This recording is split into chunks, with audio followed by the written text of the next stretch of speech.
Kerwit ke Israel dak Estrach ya ke headquarter jong ka RGC ne kamit kram kelon yap na uhe sipa jong ka RGC katau Ali Larijani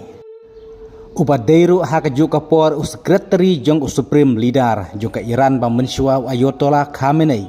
kum taru Ubadeiru Rajhan ubayajan bha baru Ali Khamenei Bat Ubadeiru ubalam khmat hakane kathma persya ke Israel bat Amerika naduka apa pratarik Februari bastang kathma balaklon yapno Ali Khamenei Ubadeiru hakaju kapor kumutau nong aibut advisor jong Ali Khamenei Ubadeiru senior leader kai RGC ubabat mentah kumu sekretari kan National Security Council jong ka Iran Ubadeiru senior politician jong kari Iran bat balaklon yap lang no nekamit harengkat ubasi komandar kolam Reza Soleimani Saj sinpat kari Israel kelapan kendit threat ya kepertai barokawai kata hadin balaklon yap no supreme leader ke Iran ba mensua Ali Khamenei na duka arah praterik Februari arajar ponriu hak Estrach jong ke Amerika bat ke Israel Mentapat tang hadin arsi ke jeng penbena jong ke Iran bawa Prime Minister jong ke Israel Benjamin Netanyahu ulah kelon yapno hak Estra jong ke sipai RGC hakamit sengit saja.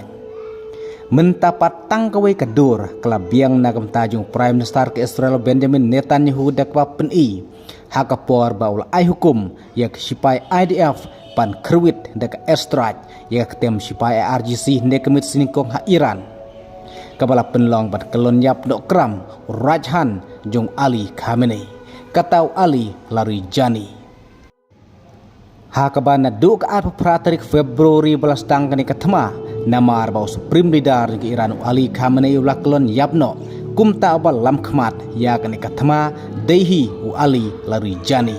kum sekretari jong ka Security Council jong kari Iran Ubadeiru Rajhan ubabut hakti hakejat jong Ali Khamenei ubala berngamru ban penyap ya Benjamin Netanyahu bade Presiden Donald Trump ubadai ubri ubadon kamtam juga Iran hakane kathama ubala ai hukum ru ya sipai RGC unong ai buj ya Ali Khamenei henrei ulah kelon yap no penban kram yalade ne kamit singingkong hak Estrach jong sipai IDF bad ubala kelon yap langru ne kamit haringkat